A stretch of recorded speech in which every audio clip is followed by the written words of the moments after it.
This is the Dallas Morning News. This episode is from an independent podcast hosted by the Dallas Morning News Opinion Team.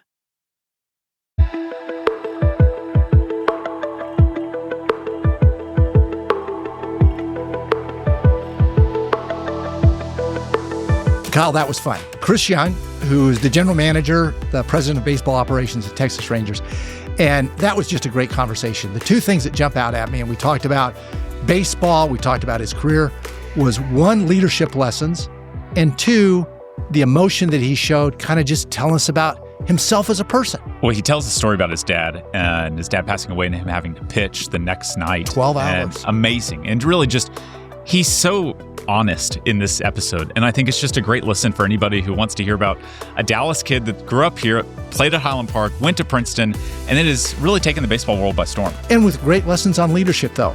Identity, what you focus on, what's important in life, and the issues of failure. Yeah. We get into sports, we get into this current Rangers baseball season, and we also look back at the wonderful season of 2023. Fun one. Welcome to Intersections, where we take a multi-generational look at the critical issues facing America. Tom, we've got a fun guest today. We sure do. Chris Young, president of operations for the Texas Rangers, and a great career. And we want to talk all about that in terms of high school here locally, going off to Princeton, 2 sports, and then all-star in baseball, and now all of the management side. We want to get into that. But we were just talking about where the Rangers are today, with some frustrations, at least in 2025, contrasting that versus 2023. So kind of as you walk in here right now, how do you look at the season and kind of how do you think about the season for the remainder, especially with aspirations going into the season that were World Series? Well, one of the challenges of the baseball season, it is so long, and a 162-game season, and that is really after a 2-month spring training. So you're talking about, if you include playoffs, almost an 8-month season, and there's a lot of highs and lows, a lot of ups and downs. And as we were discussing before we started recording, the margins between winning and losing in baseball are very small. The best teams average maybe 5 or 4.5 runs per game, and the worst teams average 4 runs a game. So you're talking about very small margins in terms of winning and losing. And over the course of the season, you can have different hot streaks or cold streaks that will define your season. Most teams play 500 baseball, for long periods of time, and then either have a hot streak here and there or a cold streak that will define their season. So as we sit here today, almost June 1st, 2 months into the season, a team that came into the season with high expectations, a team that's built to win, and the hope is that we're going to compete for another World Series championship. We're a few games under 500 right now. We have not played our best baseball. They're 4 months ahead of us. There's almost 100 games in the season left. That's a long time. And so there's a lot that can happen. There's a lot that needs to happen, but we also can't sit back and wait for it to happen. We've got to start to affect change and see some improvement in the way the team's playing. But I do have a very high level of optimism that we have a great group of guys. We have a Hall of Fame manager. This team is very talented, and more often than not, when you have great guys who care about winning, that are extremely talented, and you have the right leadership in place, that good things will happen and it will come together. And that's my belief right now. But I also recognize there are no promises, there are no guarantees, and that's the beauty of sports. And fair to say that, on paper at least, this roster is as good, if not better, than 2023. So assume that for a second anyway. In your position, president of the baseball operations, what levers are there for you to push over the next 4 months, realizing that back in 2023, you came to the end, great expectations, then all of a sudden division goes away with 2 games in Seattle, and from being at the top, you're down at the bottom, but you still come back and win the World Series? That's right. It's a great question because it's been something we've had a lot of internal discussions about right now with our front office executive team of what levers can we pull? What can we do to get the best out of this group? And really, I sort of think about the beginning of our 2025 season to some degree is a continuation of 2024. And now we're getting into a period where we're, almost a year and a half of playing kind of average to below average baseball. And so what changes do we need to make? Are there personnel changes? Are there coaching changes? Is it philosophical change in terms of our style of play? Are there different resources the players need in terms of, is it more psychological than it is physical? How are we supporting our guys? Are we demanding excellence in every manner? Are we hitting our core values in the way that we need to?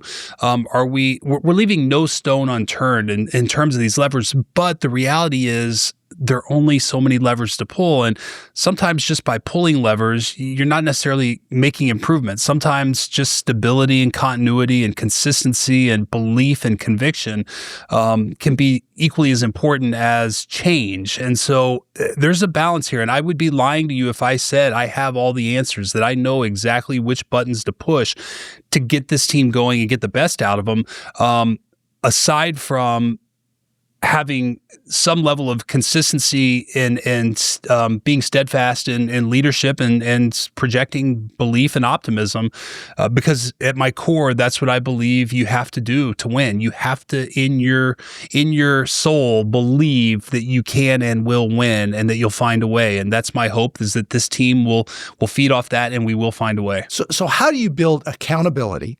and ownership, for that matter, when you're dealing with individuals that make $10 million a year, sure, and know that there are lots of other franchises where that would be happy to have them? Yeah. So how do you deal with kind of that accountability and motivating 25 individuals when they make a lot of money, and they're going to make a lot of money regardless? Yeah, it's a great question, and I think it's something that the average fan often sees, and maybe to some degree, it's a fair criticism of professional athletes, because they make a ton of money and they're going to underperform at times.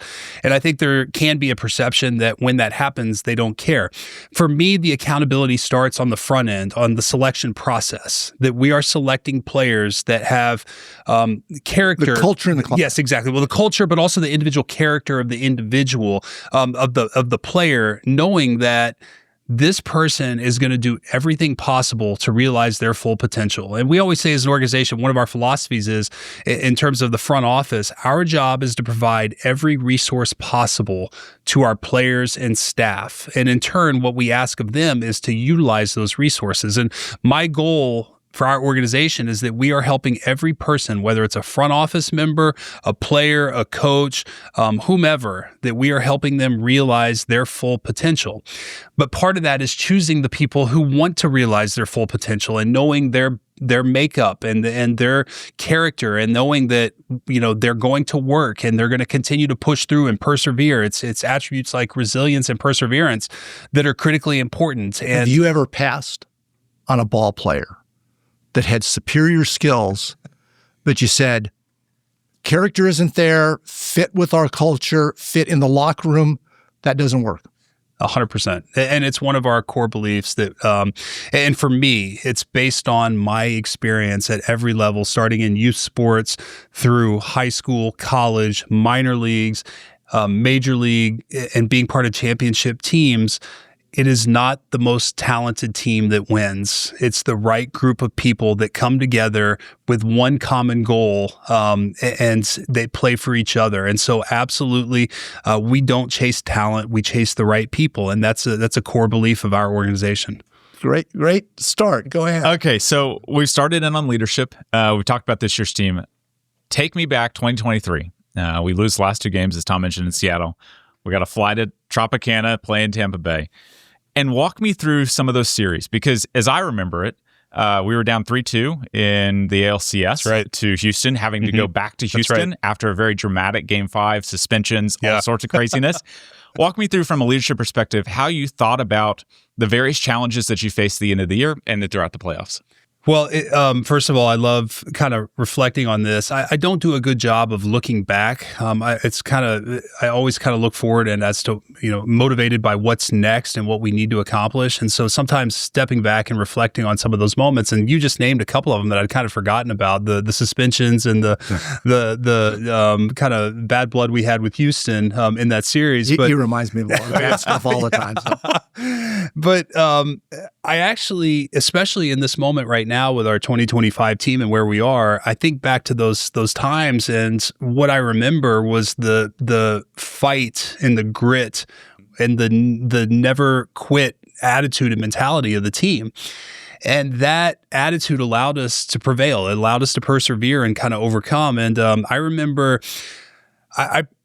when in that 2023 ALCS, when we lost Game 5, we were winning the game late, and we had the brawl, the benches clearing, and then Altuve hit a home run to put them up, and they went on to win the game. And it felt like we were done. It felt we have to go back to Houston and win 2 games. It felt like we were done. I was in the suite with my family and our executive team, and my kids are just bawling, and everybody is just completely dejected. And I had this sense of just kind of confidence. It was probably a little bit anger to kind of come over me. And I said, it's not supposed to be easy. And we've won 2 games in Houston before, and we're going to win 2 games again. And I really haven't shared this externally, but I will with you guys, because I look back on it, and part of me can't believe I did it at the time, but I sent a message to our entire organization that night. And the gist of the message was basically what I just said. It said that baseball and life, it's not fair. And oftentimes, the moments that feel the most unfair are rewarded with great things that happen immediately afterwards. And I said, that's what's going to happen to our organization. We are going to go down and we are going to win 2 games in Houston because we are filled with people that have character and resilience and perseverance and fight and all the attributes that winning people have. And we are going to overcome this for that reason. Now, the players didn't see that, but the rest of the organization, the coaches, the front office, everybody else did. And I thought it was very important in that moment to keep our spirits up. And we had an off day. We went down to Houston. We won the next 2 games, and then we went on and won the World Series. It's happened! The Texas Rangers win the World Series!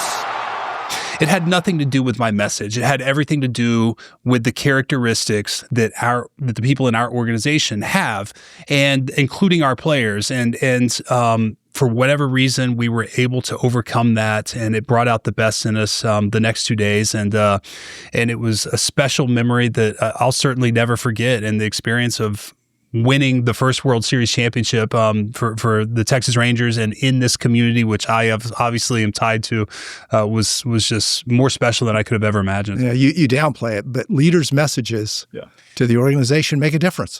Tom, I don't give myself credit for that. I felt like it was necessary, and somebody has to say it, whether or not people believe it or not. But I believed it, and I wanted our people to believe it, because I really felt that way. Like it felt unfair at the time, and it felt unjust that we had lost this game that we deserved to win, and the wheels kind of came off.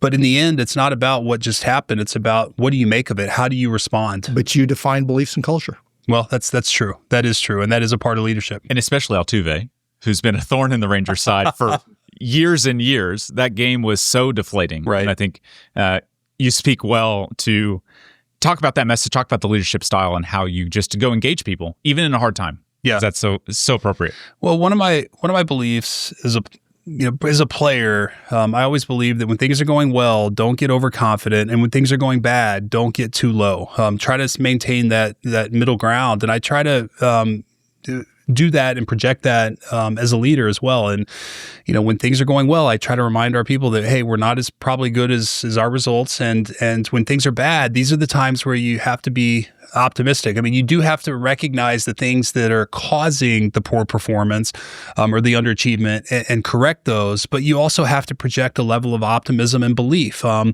because if you don't, nobody else will. And so I think that it's really balancing the highs and the lows. And again, it all comes back to I had a playing career that is not the way you would script it. I mean, it was filled with highs and lows and surgeries and releases and minor league contracts but also World Series championships and All-Stars and Comeback Player of the Year. And what I learned through all of that was that you just can't get high and low. You have to just maintain a steady course. And if you do that, more often than not, you'll prevail. And you focus on what's most important, and oftentimes good things come of it. Let's remind people that. So you spent 3-4 years in the minor leagues coming out of Princeton, made it to the major leagues. The first game was actually with the Texas Rangers. That's right. Mm-hmm. And then several different clubs, but all-star performances, number of times when you got late in games with no hitters, even perfect games, those sorts of things. But then you hit the point with injuries, and you got to see a lot of small towns around the country with minor league baseball. But then, as you said, you came back from that, comeback player of the year. Walk us through kind of the mindset of being at the top, being an all-star, and then all of a sudden, I'm in the minor leagues trying to work my way back. Yeah. Thoughts of quitting at that point? What kept you going? Tom, it's a great question. And I, early in my career, as with most players who have early success, I thought, okay, I'm going to go on and I'm going to have a great career. And I made an all-star team my third year in. We made the playoffs my second year in. I felt like, all right, we're going to be a playoff team every year. I'm going to win championships. I'm going to be a perennial all-star. World Series in 15. Yeah, World Series. But that was kind of after this hard stretch. And so, by 2009, when I first started experiencing shoulder pain, I kind of took for granted, like, all right, my shoulders are a little achy and I'm not pitching very well, but, I'll come back. I'll be fine. And then one surgery leads to a second surgery. It doesn't feel any better, and try to pitch through it for a couple of years. I'm a below average pitcher at that point, and really kind of arrowed down and headed really out of the game at that point. Shoulder still hurts, and I'm kind of thinking about what's next. Like, wow, this is not the way my career was supposed to go. And I had a moment where I ran into a former teammate. I was in the minor leagues, rehabbing from my second shoulder surgery, and I ran into a former teammate who had also dealt with a lot of pain in his elbow. And he suggested that I pursue kind of a unknown condition called thoracic outlet syndrome, and that may be the root cause. And it's similar to if you have pain down your leg, it may be originating in your back. And it's a nerve condition, and it's similar in your shoulder arm. And maybe perhaps the pain in my shoulder wasn't originating in the shoulder. It was being caused by a nerve being pinched up in my neck. And as I looked into it, sure enough, that's exactly what it was. And I eventually had surgery for it, and then came back the next year and won Comeback Player of the Year. It revitalized my career. It was the first time in 4 years that I was pitching without shoulder pain. But my point with this is that I had this vision early in my career that this was going to be a great career full of personal accolades and team accolades, and it's just this, the way you would draw it up. And as I look back on it, I had the best career because of the adversity that I had to go through and the lessons I learned in those moments where literally I was on the operating table wondering if I would ever play again. And what got me through it was this idea that I had 3 children, and I wanted to prove to my children that hard work and resilience and perseverance matters, and that you can accomplish great things if you're willing to fight and persevere. And that was my biggest motivator. That was it. That was my biggest motivator. I mean, personally, I wanted to be a Major League Baseball player. It was my childhood dream. But at that point, I wanted my kids to see dad accomplish something and fought through the hard times, because they're going to go through it, and I wanted that lesson passed down to them. So Comeback Player of the Year meant more than all-star appearances and some of those early successes. The achievements I'm most proud of are obviously championships, because that's team, and that's what I love the most. That's what brings people together. But from an individual standpoint, the comeback player of the year is what I'm most proud of, because there were so many hard times and, stressful moments for my family. My wife, she really was like, a mom that was watching her husband go around the country kind of by himself, and she was trying to hold down the fort with 3 young kids at home, and everything that they sacrificed and did to support me, and then to have this experience. And not only that, I won comeback player of the year. And after that season, I didn't really have any interest from teams. I went into that offseason of 2014 to 15, and I did not have any major league opportunities. And the whole offseason passed by. In March 7th, I remember the date specifically, the Kansas City Royals called and offered me a major league deal. I was sitting out of camp. I was not willing to report to minor league camp because I felt like I was a major league player. I just proved it. I was the comeback player of the year, had a great season. And the Kansas City Royals called and offered me a very small major league deal. And I, at the time, told my wife, I'm not going to accept it. I'm going to accept a better minor league deal and bet on myself and prove that and she and my agent outvoted me and said, you're accepting the major league deal and you're going to Kansas City. And as it turns out, it was the best thing that happened, because I got to be part of the 2015 World Series Kansas City Royals. And for me, it just had a unique way in these low moments of something leading to something great, mainly because I was willing to persevere and work through it. So cool. You're a Dallas kid. Talk us through your history here. And obviously, you know what the World Series meant to this city because it was the first one ever. But talk us through growing up in Dallas, Highland Park High School, ultimately going to Princeton. You had other offers. You could have done other things. Knowing the landscape is different a little bit today with NIL and other situations, I'll just leave it at that. Would you have made the same decision, or would you have stuck with going to Princeton? Yeah, Princeton versus a Texas or Oklahoma, which that's right, very different sports environment. Completely. Kyle, it's a great question. And it's something actually I'm going through now with my own children, because I've got my daughter is 17. She's just wrapped up her junior year, is going to be a senior. And my wife, who I met in college at Princeton, we both went there. We have great pride, but we also have a recognition that one, it's not for everybody. It was a special opportunity for us. We loved it. But I really believe in education is what you make of it. And there's so many great schools, great places. I don't know what I would decide in today's world. And so it's hard to say that, but I do know that growing up here in Dallas, growing up in Highland Park, and the experiences that I had both athletically and academically have shaped who I am. And I'm extremely grateful for this community, DFW specifically, because the people here we have great people. And I think the values in this area specifically are great. It's why we've chosen to come back here and raise our family. We moved back to Dallas well before I took the Rangers job. And then I took a job in New York in the commissioner's office. But the point is that we chose North Texas and DFW to raise our family and raise our kids, and in part because of what it provided me. And we wanted our children to have similar values and a way of life that we feel like is a great thing. So I have a great connection to North Texas and DFW and our fans. And when I took the Ranger job, it was December 4th of 2020, I'm sorry, right before 2021. It was right coming out of COVID. And my wife and I decided that to tell our kids we were going to go to Dick's Sporting Goods and buy a bunch of Ranger gear and give it to them and say, Dad's going to be part of the Rangers and we're going to live here. And so we went to Dick's. It's, a few weeks before Christmas, and there was no Ranger gear. There wasn't even a Ranger section. And it broke my heart. I came back to the car. It was raining. My wife was waiting in the car. And I said, we have to change this. I want every kid that grows up in Texas, or in North Texas specifically, in DFW, wearing a Ranger tee with pride.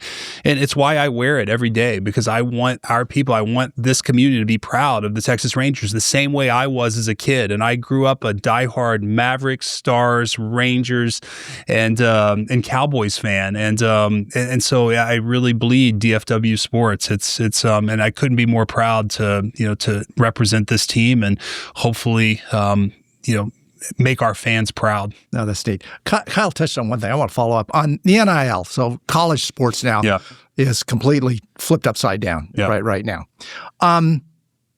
He asked you, would the NIL have changed your decision? Again, you came out with high honors, all-state, both basketball and baseball, going into Princeton. So a lot of different options and kind of at the top of the heap. Would NIL have changed that? And how will NIL change the minor league versus college in baseball that you have to live with all the time with your drafts? Tom, I'll start with the second question because I think it's a very fascinating point in professional baseball right now. And obviously, we've got our major league draft coming up in a couple months, our amateur draft. And we're looking at the top college players in the country, and we're evaluating them, and the top high school players too. And whereas I would say maybe when I was in high school coming out, I felt like college was a better developmental landscape, both from athletically and emotionally for high school kids. That the professional environment for an 18-year-old is a very tough place. I think NIL is changing that. And I don't know the level to which colleges can fully develop players, because players with the transfer portal and the NIL, there is a lack of continuity. There is a lot of turnover. There's a lot of change. And one of the things that professional baseball does offer in our development system is continuity, consistency of development, one plan over several years to help somebody improve. And now you've got college sports that are, maybe more on par with professional sports, but the major leagues, so to speak, because it is about performance and it's about performance now. And some of our development in the minor leagues is not necessarily about, the performance in the moment. It's about the big picture and how are we going to help you, like I said earlier, realize your potential over time. And so I don't know what this means long term. What it is there are a lot of mercenaries. College kids are now mercenaries in some ways. The recruitment for college coaches and the pressures to win that these coaches are under, you have to decide whether or not an 18-year-old or 17-year-old high school kid is better for your program in the moment than maybe recruiting a transfer from another school that's 22, maybe even 23 years old now. So I don't know what it means. I don't know if it's good or bad. It's just very different. And I don't know how, if I were a high school athlete in this age, I don't know how I would make that decision and how it would impact my decision to go to college or sign a professional contract. That's interesting, Chris, because you answered it in a very different way than I thought you were going to. I thought the NIL would actually have given colleges a little bit of advantage, so as opposed to a kid coming in and saying, okay, I want some money on the front end. Now I can get money. I can go college. And a lot of colleges, LSU, Arizona State, et cetera, those sorts of things, with storied baseball careers, baseball traditions. That's right. No, you're absolutely right. And I'm not discounting, what those programs are, how great. I'm also speaking through my professional lens, but I am saying that it is different than when I went to college, when you were committed to the college and the college was committed to you. And now that is not the case. It is year to year, and there's financial implications and economic factors that both the colleges and kids are having to decide how that's going to govern their decision making. And you guys both know that when there are economics involved for anybody, performance becomes even more magnified, and that now is at the college level more than ever. And I do think professional baseball offers some things that maybe in the past we haven't from a developmental standpoint. Patience. That's right. Patience. Exactly. Does it change how you look at building a farm system? And talk us through that. Specific to NIL, we have to make decisions when we approach the draft as to who we can sign. Signability is the number one thing we need to know, because it does no good for us to draft a player that says, I'm going to college and there's nothing you can do to sign me. So we have to understand what the signability is. But I think in terms of the farm system, yes, there are some strategic elements to, do we go heavy college players? Do we go heavy high school? And in the past, I have leaned in our drafts heavy college. And I think we're starting to shift a little bit because the development in college is not as consistent as maybe it was even 5-10 years ago because of the changes in the college landscape and players bouncing around a little bit more. And the other thing I'll say from just a global perspective is that it does impact the player or the individual's ability to understand what it's like to be part of a team and the continuity of being part of a team over a period of time, and the values that, you're playing for a team and you're not necessarily playing for your individual NIL contract or whatever it is, or entering the transfer portal year after year. So there is some element in our player development that we are doing team building to kind of change a little bit the mentality of the player in terms of we are playing for the team and for the organization, and your individual success, yes, is important to our collective success, but let's focus on the collective and that will help your individual success. Let's go back on first. So you're coming out of Highland Park. You've got opportunities, a lot of different schools, both basketball and baseball, play both of them at Princeton with a lot of success, and were given a guaranteed contract by the Sacramento Kings from a basketball standpoint, minor leagues on the baseball side of it. And I guess we should point out that you're the second tallest player that's ever played professional baseball. That's right. Or Major League Baseball, at least. What was the determination to go baseball and kind of put all of your marbles in that bag as opposed to the basketball? It's a great question. I think if there's one thing in life I could have a second chance, it would be to go back and play out the basketball career and see what that would have led to. It's not a regret, but it's just, you have to make choices in life. And for me, it was really about the timing of the opportunity. And baseball chose me kind of before basketball did. And at the time that I had this opportunity, this offer from the Sacramento Kings, I was 2 years into my baseball career, my minor league baseball career. I had not reached the major leagues.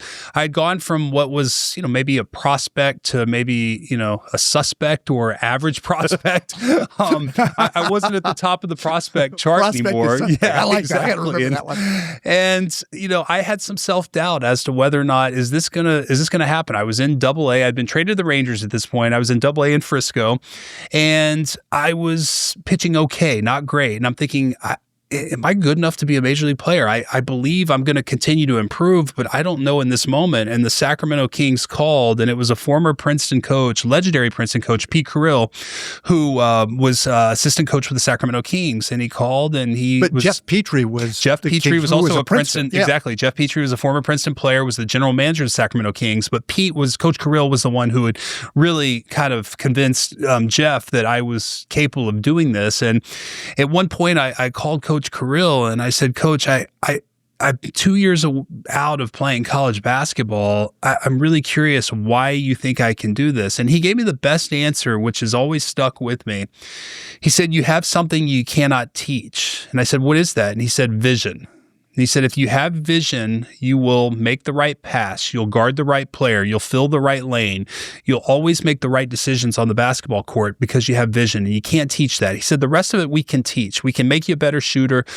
We can make you jump higher. We can make you, run a little bit faster. We'll get you in basketball shape. But vision is so critical to being a good basketball player. And I thought it was the most brilliant answer because I was expecting him to say something like, oh, you're a great shooter and a good defender and a shot blocker. And he said, you have vision. And it just really stuck with me that he saw the game in a different way. He was such a brilliant mind. I never got to play for him in college, but I got to know him a little bit post-college in this process. And anyway, I was in Double-A, and I spent the entire summer training to go to camp with the Sacramento Kings at the end of the summer. I said, I have to finish out the baseball season, but at the end of the summer, I will come to camp.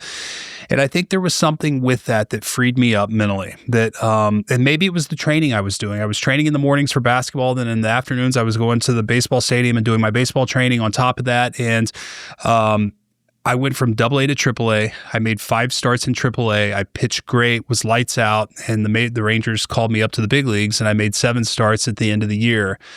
And I felt like I've just realized my dream of being a Major League Baseball player for my hometown team. How do I walk away from that and go pursue a basketball career? And so at that point, I decided to stick with baseball. And then they traded you. Yeah. A year later, they traded me, I did. which was part of the business. I was heartbroken when that happened. was a big trade. I felt like I was going to be. What year was this? This was 2000, after the 2005 season, before 2006. I believe I had won a Rangers record for a rookie pitcher, 12 wins that year. And and I thought I'm going to be a Texas Ranger my entire career. Exactly. I helped this team win World Series as a player.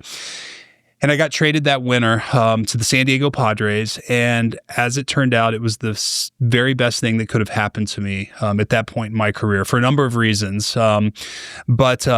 It was, it was my third time being traded. I got traded twice in the minor leagues, but I was never heartbroken the way this one did. And then all of a sudden we got to go. I was a newlywed. My wife and I moved to San Diego, and I got to be part of a winning team in San Diego. We made the playoffs that year. I got to play for Bruce Bochy, who is our manager now. I became an all-star, and we really started our family kind of on our own out in San Diego, which obviously is a beautiful place. And we spent 9 years living in San Diego before moving back to Dallas. Mainly when our kids got to be school age, we decided we wanted them to grow up in Texas. So I want to dig in a little bit on the personal side of your life. Yeah. You've got 3 kids. You've talked about them frequently so far. What grounds you? What grounds you and your wife? What are the things that make you Chris Young, the just individual, not the Texas Rangers GM, but what makes you want to be a husband and a father and all the things that you Well, Kyle, that's what matters in life. Anything that, the professional accomplishments are tremendous. And for me, I'm kind of a humble person by nature. My dad was this way. It was one of his greatest qualities, and I'm so thankful he passed it on to me. He just really wasn't super impressed by anything, and he treated everybody with respect and dignity, which I think is very important. And so I don't take myself too seriously. I don't think that I am any smarter or have any better leadership or personal qualities than anybody else. I think that just sometimes I'm more willing to maybe speak up or say the hard things when they need to be said, but I don't have life figured out any more than the next person. I do know that the most important thing for me in my life is my family, my wife and my children. And as long as I have them and we keep a good perspective that at the end of the day, our health, our happiness is most important. There's going to be successes, there are going to be failures, but at the end of the day, they are what matters. Okay, I'm going to shift gears again then. Yeah. Okay, so we're in the middle of the baseball season. You've got the Yankees, you've got the Dodgers that seem to have endless money. I don't know where all the money comes from, but I'm sure it comes from somewhere. Talk us through, as you lead an organization, how do you think about an emerging market, not just emerging, but a very steadily growing market in Dallas? How do you think about competing against those two franchises and frankly, those two cities operationally in terms of talent, market share? Talk me through that. Well, competing with them economically is probably a lost cause, right? Their market size, their revenues are so significant that to compete with them on the economic level that they operate is really a challenge. I think it's a kind of a fool's game. And so I'm not going to get caught up in that. But really, when you look at just the championships and maybe even the number of World Series that each franchise has been in over the last 15 years, I mean, we're right there. And I do believe that we have, with the Texas Rangers, one of the best opportunities in baseball. And this is a conversation that I've had with our owner, Ray Davis. He sees it the same way, which I love, is that North Texas is a thriving, growing community. And it's hard for us to classify or characterize ourselves as a small market anymore. I mean, we are the 4th biggest market in baseball. 5 years, the 3rd largest. That's right, exactly. And it only continues to grow. So I think there is just an abundance of opportunity for our organization. And we may not ever get to the economic level of the Yankees or the Dodgers, but we don't need to be successful. We've already proven that in 2023. And our ownership has given us enough resources financially to field a competitive team. And now it's about how do you bring out the best in the group we have. We have enough talent to win. There is no excuse in terms of the talent we have. And I'm very thankful for that. There's not a day that goes by that I am not thankful that I get to be the president of baseball operations for a team that has the resources that we can spend at the level we are. We're not at the top of baseball. We don't need to be. And that's the beauty of baseball. It doesn't guarantee success. But then let's talk about baseball broader. Almost tempted to ask you, okay, if you were the general manager of the Marlins or general manager of the Pittsburgh Steelers, so in that case, the Dodgers are roughly $435 million payroll. Yeah. The Marlins are somewhere about $80 million, so kind of a 4-to-1 type of big disparity. Game. How do you look at baseball? So baseball's got that disparity, which you don't have in other sports because of the way they've structured revenue sharing, et cetera.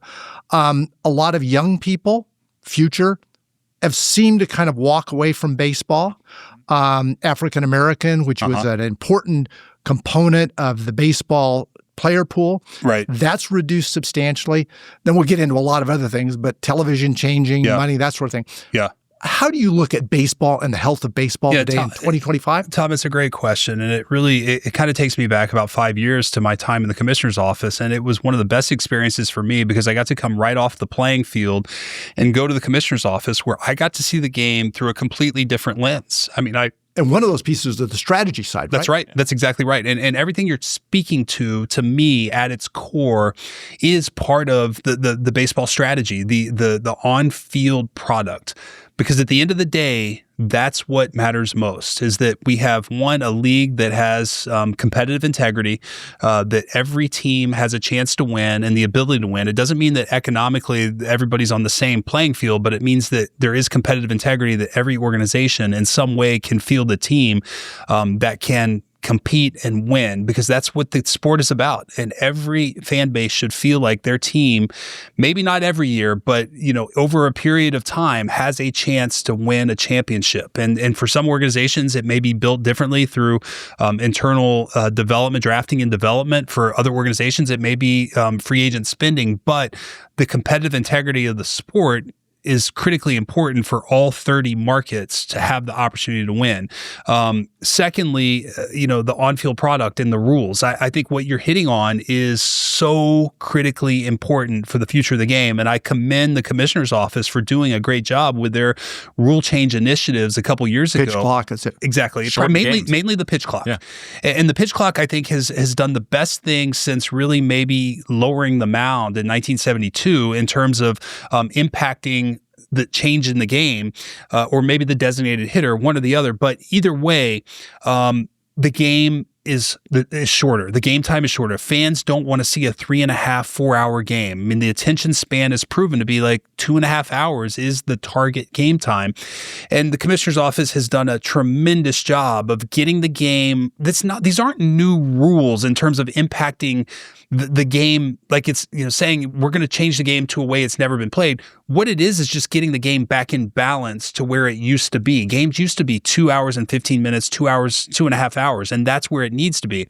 Now, what it hasn't perfectly addressed is the action in the game. And I think that's the next step for the league. I think the next step is creating more action in the game. Today's generation of children. So what should they be doing? You're commissioner of baseball now. What do you want to do? First of all, I'm glad I'm not. That job is so hard. But and this is the initiative of the commissioner's office. They are working hard. They are studying this constantly. But how do you get more balls in play? I say we have the best athletes who have ever played the game of baseball. Even from 5 years ago, 7 years ago when I was playing, this generation of athlete is better. We have made so many advances in terms of strength and conditioning and biomechanical analysis and ways to maximize our players. But in turn, perhaps the game has gotten a little stale because there's less action, because the game's harder than ever. And so I think studying ways to create more action in the game and more balls in play, less strikeouts, less walks, and just putting these athletes on display more.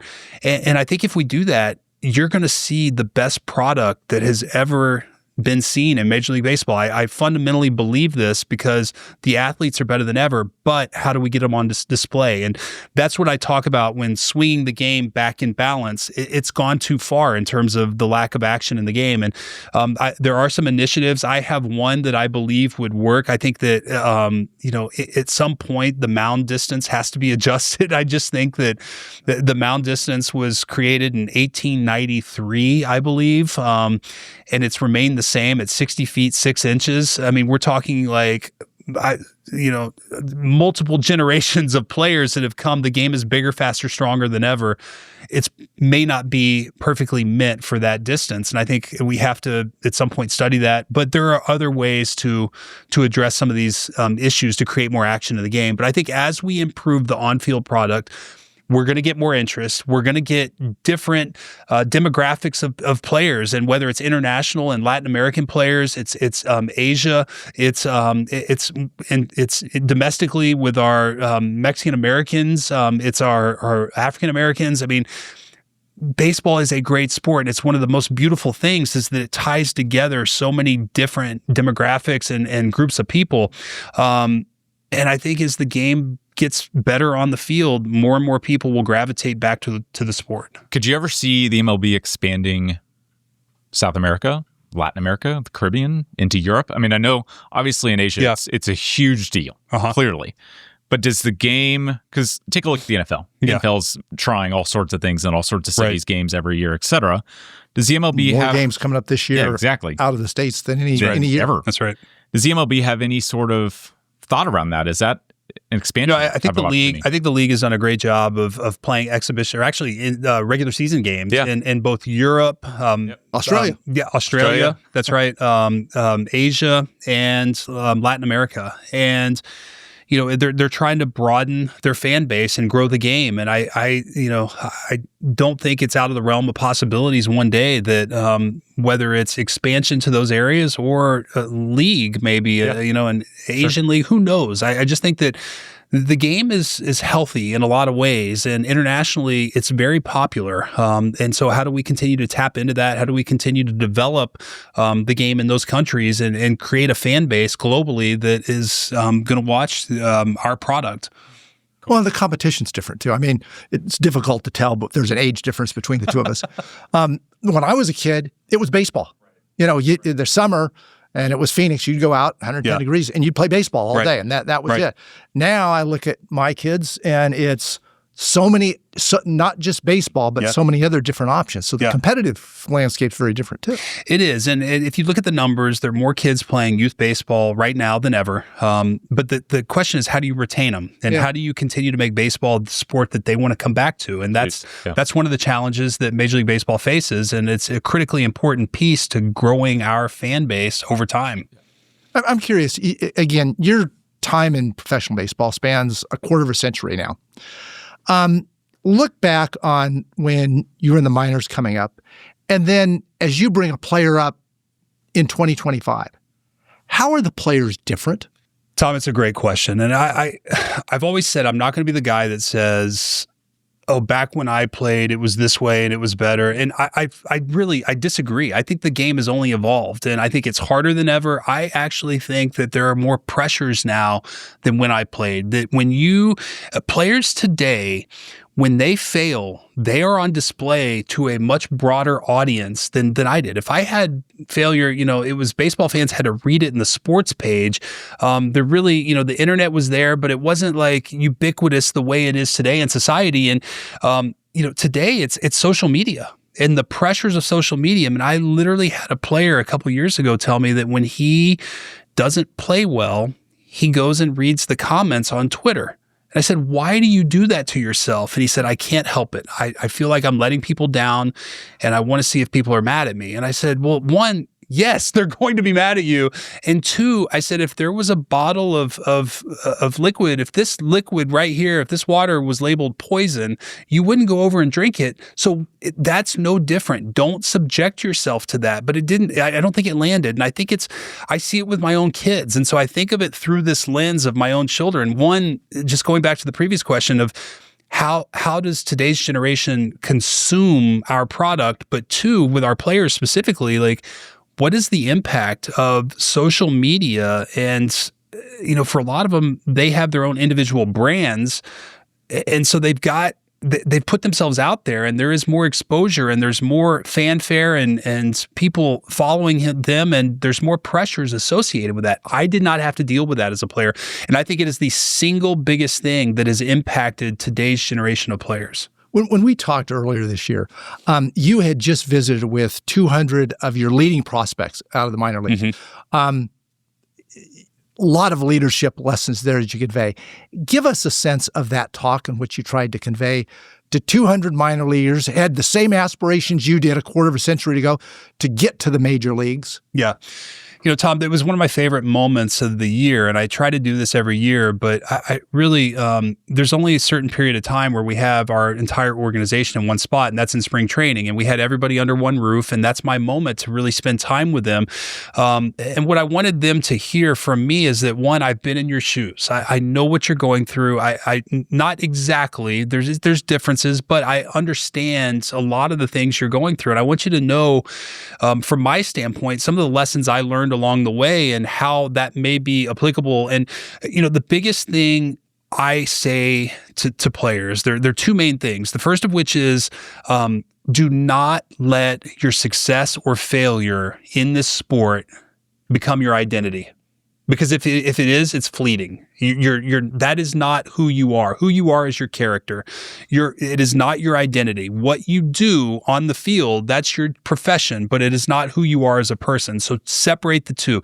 It took me 3 or 4 years into my career to learn that. And for the same reasons that player that goes back and looks at Twitter when he doesn't pitch well, I felt the same. I was, I'd get down when I didn't pitch well and, be on top of the world to some degree when, maybe within reason, but anyway, don't let that become your identity. And then the second piece is there were two mantras that govern my career that I share and I talk about daily. Everybody in our executive team in the front office will hear this. They know it. One, it's a performance-based game, and two, the game owes you nothing. And what I mean by that, and when I tell our players this, is that they are in control of their careers, that we as a front office or a coach, we do not determine their success. They are the ones who are going to determine their success. And for me, when this happened, a sort of a light bulb went off in my mind, and it was an empowerment mindset that I realized, wait, the scouting director, the farm director, or whomever is not in control. I will determine my future by how well I do, how well I perform. This is up to me. And at that point, when I realized I had some level of control, it just freed me up mentally. And for our players, I want them to know that. I don't want to stand there as the president of baseball operations, speaking to them, telling them, you're going here and you're going here and you have to do this. It's not up to me. They will determine their success. We're here to assist them and help them and support them. Those 200 are different, but you saw your kids out there. A lot of criticism that this is the participation trophy generation. Yeah. Thoughts? Oh, I have different feelings on this because, from a professional landscape, not everybody is going to play professional sports. Very few of them are. So what's the end game here? What's the end game?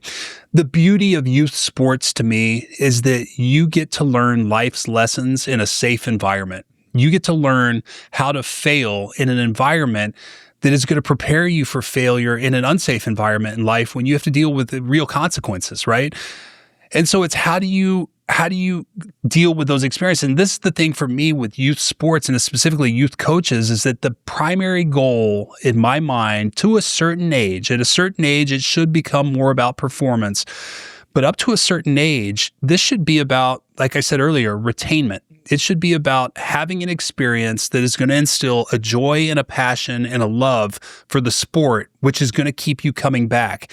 One of our core beliefs, one of our core principles with the Texas Rangers, we have three of them. The first is be a good teammate. The second is compete with passion. And the third is dominate the fundamentals. But I'm going to talk on the compete with passion because the game is a game of failure. and life is about failure. And the way you overcome failure oftentimes is you have a love and a passion and a desire to succeed that brings you back through those moments of failure. And I think that's what sports can do, especially youth sports. So if we instill fear in children when they fail, or we yell at them on a playing field for a mistake they made, that it's just senseless to me. So the participation trophy, like, if it's part of keeping the kids' love of the sport and it allows them to come back and play it again the next year, I'm perfectly fine with it, because I can't remember what leagues I won trophies in and what I won second place versus third place versus, first place when I was 8 years old. But I know I love the sport, and that's what I want for every kid that plays the game of baseball, or really for any youth sport, is that they have a positive experience, that they want to come back and continue to do it and learn life's lessons. And this is a generational difference, though, because as you say that, I wonder, are we really doing what we should in leadership, which is define reality? Sure. When we're not willing to tell children, you failed. Sure. And that's part of life. Sure. So that all of a sudden their first failure is at a time way down the line when it becomes more difficult to handle, as opposed to where you just said it, you learn failure on the front end, and that's part of life. Right. No, it is part of life. And through sports, what in youth sports specifically, like what is failure? Is failure getting beat, or is failure not giving your best effort? I say you fail when you stop trying. So it's like, I think defining what failure is the critical piece of this. And if a team gives their best effort and they finish in second place, should you deprive them of a trophy? But they got out talented. The other team was a little bit better, but they did everything they could within their control. They gave their best effort. Is that failure? To me, it's not. But I respect, I just run into a lot of youth coaches, and what's funny is when I see them at our kids' events, they're all on best behavior when I'm there. They know that I'm there and they're on best behavior, and they come up, Mr. Young, it's good to see you. And then I go to the other field and they're screaming at their kid, and I'm like, look at this, look at this guy. Yeah, exactly. Chris, it's funny because it's personal for me. Back when I was 11 years old, I was on a national travel baseball team, and I was playing third base and doing all things, and I loved baseball. But I had a coach who used to take us out in the outfield after we lost a game. Yeah. And yell at us for 15 minutes. No parents allowed. Everybody's watching from the stands and all that stuff. And we just got ripped a new one. And at the same time, I was also traveling nationally for tennis. And so I had this decision to make. At age 12, my parents came to me and said, hey, we're not doing both here. This is interesting, but you got to make a choice. And ultimately, those experiences, because I grown up in a household of encouragement, those experiences, unfortunately with baseball, made me choose tennis. Right. And, the Lord had all sorts of plans, and it worked out all great. And you became an elite tennis player. I did.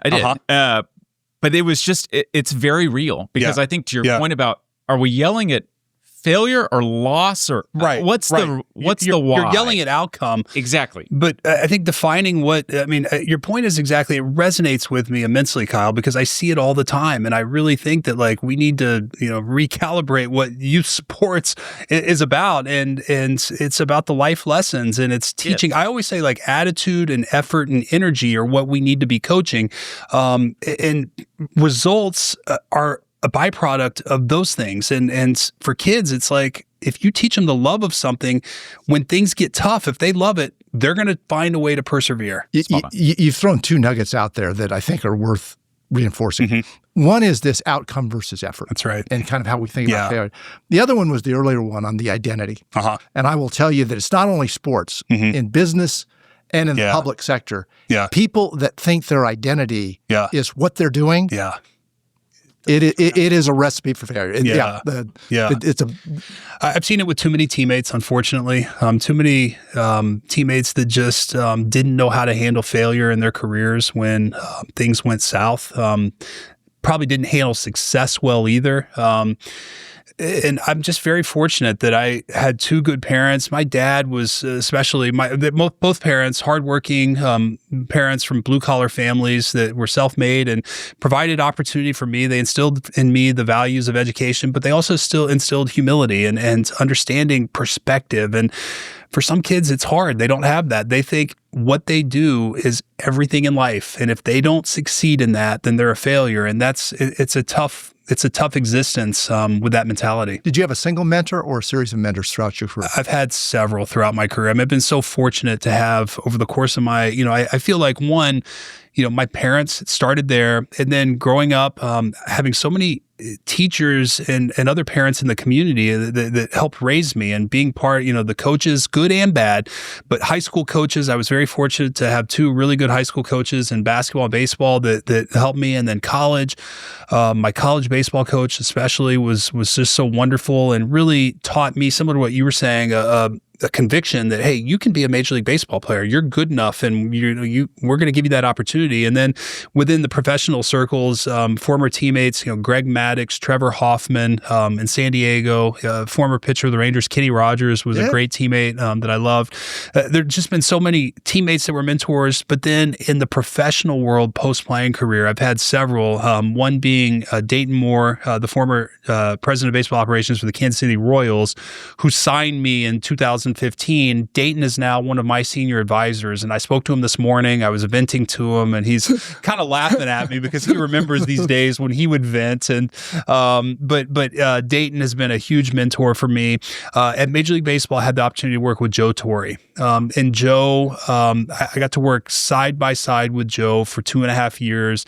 One of my favorite people I've ever been around. And Joe, I'll never forget. I asked him, Joe, when you came to the New York Yankees, what was your mentality? What was your thought? How did you instill belief in these guys? And he said, when he came there, he said he talked about winning multiple championships, not just one. He felt like one wasn't going to be enough. He wanted to create this mentality that we're going beyond that. And it really resonated with me. And I kind of wanted to bring the same thing to the Rangers, that, hey, this isn't just one and done. We want to win multiple championships over a period of time. We want to sustain success. And sometimes that's one of the things I struggle with right now, that we're not the best team in baseball, but I think that, we still can be, and we'll work back towards that. But the mentality that, one wasn't good enough. And that's sometimes, it's a challenge, but it's also, it is about the next one.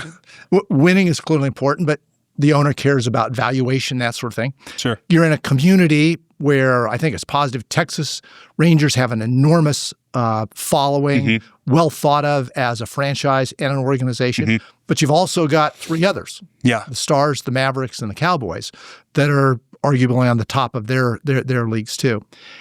Given that, and given some of the challenges we've talked about baseball, and throw some of the television issues to come in, ESPN just pulled back from a contract with Major League Baseball. You've had a lot of challenges with some of the regional players. When you think about revenues, when you think about positioning it, where do you take the Texas Rangers for the next 5 years, 10 years? It's a great question. And Tom, for me, it starts with winning, because winning is what it's about. Winning solves all. And if this team can compete for division championships, playoff berths, and World Series championships, you build a fan base and you build momentum. And those revenue streams naturally happen, right? That people want to be affiliated with greatness. They want to be affiliated with success. And, I say people, I was talking to the head on the business side yesterday, and if there's discretionary income in the marketplace, we want to capture it. And fans have choices. And what will define that choice oftentimes is success. They want to be part of success. So it's critically important for us to win. And I recognize that. And for me, I want it so badly because I feel like this is a great opportunity for our organization to, one, build on the momentum of 2023. But as I look at, as I said earlier, our marketplace, North Texas continues to grow. And we have this great opportunity to, as a franchise, capture some of that growth with our fandom. And so I think it starts there. These teams are no longer just entertainment products. They are real estate developments. They are media, and they're technology companies too, because we've got an R&D staff that is growing immensely. And so it's becoming, they're more than just an on-field product, but the on-field product is the centerpiece. It's the most important part. And if we win, all those other revenue streams will naturally take care of themselves. Okay, before we close, I want to do a little lightning round. Go. Favorite away ballpark? San Francisco. Yeah, I love it. Why? Mainly because I pitched well there. Okay, so it's not the ballpark, it's the memory. Yeah, exactly. But it is so beautiful. It's just on the bay there. It is. It's a classic ballpark. I love going. It's a wonderful city. I love it. It's a great ballpark. I have several, but San Francisco stands out. Favorite ballpark food? the cheesesteaks in the visiting clubhouse in Philadelphia. And one of the things as a player is actually you don't get to really explore the concourse and eat the food up there. So oftentimes you're evaluating the food in a stadium by the visiting clubhouse. But the cheesesteaks in Philadelphia, it's the best cheesesteak you will find. And in fact, they keep a tally of which team eats the most cheesesteaks when they come through Philadelphia. Yeah, and specifically which player too. So, but the cheesesteak in the visiting clubhouse in Philadelphia. Team that gives the Rangers the hardest time to deal with? Well, the Astros. I mean, they, and in some ways, it's hard to say as a Ranger fan, but they've been a model of success over the last 7-8 years. What they have done is what we aspire to do, and I want us to be the team that people look at as the example. And the Astros have been that. They've won the division. However many straight years, they continue to win. They're winning this year. And so they've certainly been a team that we want to catch and pass, and we've got our work cut out for us. Okay, last one. Outside of Game 5 of the World Series in 23, because you can't answer that. Favorite baseball game moment? Game 1 of the 2015 World Series, I came in relief and pitched the 12th, 13th, and 14th innings, and we won it in the bottom of the 14th inning, and I was the pitcher of record and received the win. 2 down. First guy he faced was Murphy, and now he gets him again on a pop-up. Struck him out the first time, pops him up here in the 14th. Let's go. Bottom of the 14th here in Game 1. But just in that moment, I'd worked my whole life for that moment, and you never know how you're going to respond. You never know, how you're going to do. And I wasn't supposed to pitch that night. I was slated to start Game 4. I was kind of emergency in the bullpen if something happened. And as it turned out, it happened, and the game went extra innings. And it was a late night too. I think I didn't get in the game until probably 11 p.m. And I had a cup of coffee at 10 p.m. because I knew the way the game was headed that I needed something to kind of wake me up. But as I was warming up, we made 2 quick outs, and I was not warm. It was a chilly night, a little drizzle, and I was thinking, I've worked my whole life to get to the World Series, and I'm about to go in the game with the game on the line, no margin of error, and I'm not even loose yet. And I was starting to go, uh-oh, this isn't good. And our batter, Salvador Perez, got up to bat, and he was normally a pretty quick hitter and make early contact the first or second pitch. He drew a walk, and it bought me about 7 or 8 extra warm-up pitches before I went in the game. And then when I got in the game, there was just such a laser focus that it took care of itself. The only other one I would say, Kyle, I'm gonna back up here. That same year, right before the playoffs started, I lost my dad. My dad passed away of multiple myeloma, the blood cancer, and he died on a Saturday night at about 11:30 at night. I was scheduled to pitch the next afternoon, Sunday afternoon, and the team was in a pennant race. It was a must-win game, and we didn't have another starting pitcher. And Dayton Moore, who was our general manager or president at the time, called me and said, "See why you need to go home." And I said, "Dayton, my dad wants me to pitch. I know he'd want me to pitch." And so 12 hours after my dad passed away, I took the ball and I pitched in a must-win game, and it was the most peaceful experience of my life. I felt like I was out on the mound by myself, just with my dad out there, and through 5 no-hit innings. After that, I was emotionally exhausted. I came off the mound, was in tears. The manager hugged me. Dayton met me, and I caught a flight before the game even ended back home, and came home and had to grieve with my family, and then 4 days later go back and make the next start, and then the playoffs started. And so that time period was the highest of highs and the lowest of lows, because we win the World Series 30 days later, but my dad, who had been such an important part of my life, wasn't there to experience it. So, but that day pitching was something I'll never forget. We see the emotion in your eyes right now. Yeah. I mean, I can't talk about it without, my eyes watering a little bit. It's, it was a special memory for me. Chris, we've appreciated you being with us. Clearly an illustrious career. And again, not only on the baseball field, but taking that experience and translating it to management and the success that you've had, 2023 World Series winner, both on the field and in the front office. But I think more important than that is you've shown what kind of a person you are. No, Tom, I appreciate it. I really, the success is a collective effort by so many great people, and I think we have great things ahead to come. But in the end, what I love most about my job is that I get the opportunity to try to help others realize their dreams and bring out the best. And for me, it's the most fulfilling, rewarding experience. And I think that's ultimately what life's about, is finding that purpose and helping others. And I'm loving every minute of it. I think you're doing it. And let's get hot. And I love it. We need it. Let's go make the playoffs. and see you in October. I look forward to it. Thank you guys for having me. Of course, thank you. Yeah. Appreciate it. Yeah.